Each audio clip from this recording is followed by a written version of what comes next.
Hey guys, welcome back to the channel. Techno Talks here. So in front of us today we do have a case by Aulumu. So I've never actually reviewed any of their cases, but I have been coming up across with some of their accessories, and so I did go ahead and decide to take a look at one of their cases. In front of us we do have the A16 Vegan Leather Case, so the iPhone 16 Pro case, and again it is a vegan leather case.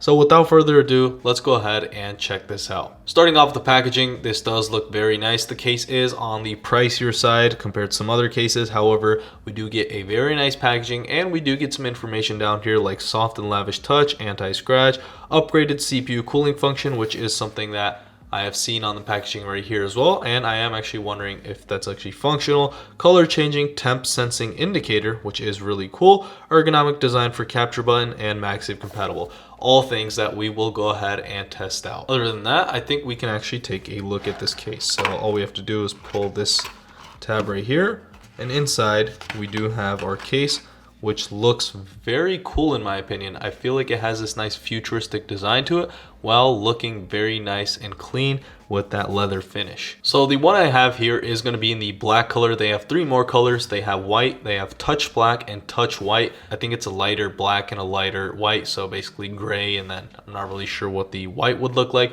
However, again, I do have the black one right here. So again, taking a look at the back, it does say Aulumu down here, and it does have the CPU cooling holes right there, and again I'm not sure if that's functional. On the inside we do have a very nice and cool design. We do have our MagSafe magnets right there, designed by Aulumu. Other than that, let's go ahead and actually place our phone inside. So starting off with the left side where all the main buttons are, and then just pushing down, and voila, that is it. Very nice and easy fit, and honestly it feels really nice in the hand. Again, the contrast with the natural titanium and the black case I think looks really cool, and I do think this case looks really nice and premium on the back of the iPhone 16 Pro. So they do have a supposed heat dissipation plate on the inside. Again, that will be something I have to actually test out, play some games or run some benchmarks to see if it actually dissipates heat, and I would have to compare it to the 16 Pro, so I won't be able to do that in this video, but they are claiming that they do have these features. Again, I would have to test those out. We do have nice aluminum buttons on the right and left side, which honestly add to the premium look and finish of this case.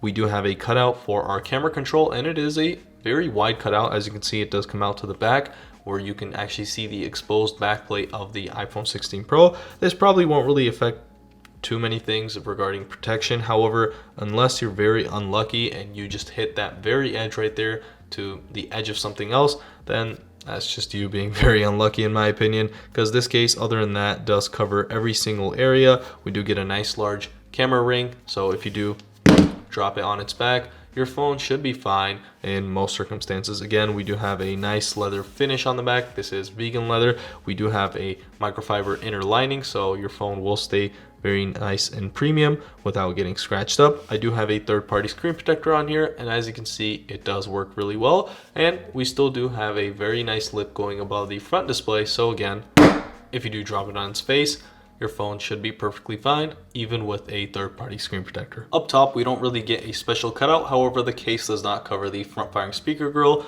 And then we also do have our cutouts for our bottom-firing speaker grill and our USB-C charging port. So we won't be losing out on any sound quality, which is good to know. Moving on to the most important test, in my opinion, with any of these cases, the buttons test. So in 3, 2, 1, starting off the power button. All right, so they feel very premium, but sure, you can't really hear any clicks because there are none, and they are a tad bit harder to click than I would like to have.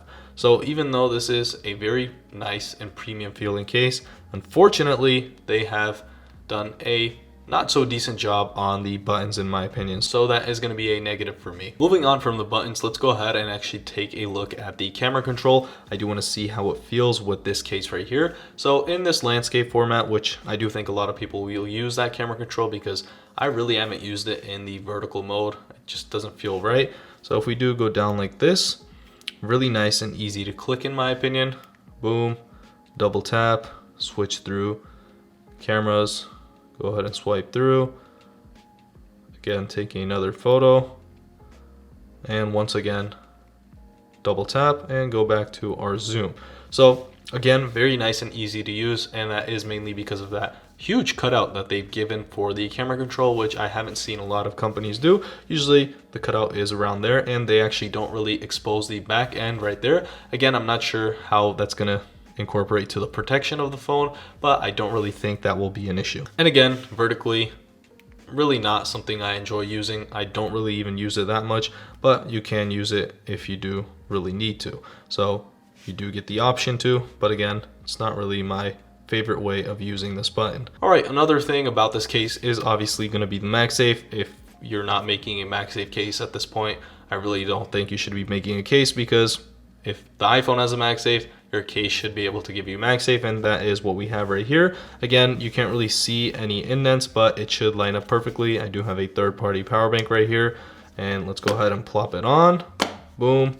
Let's see, we should be getting our wireless charging. As you can see, our phone is charging right now. And then if we do take a look at the back, it does feel really nice. It does have a pretty strong connection, but if we do go ahead and shake it in 3, 2, 1.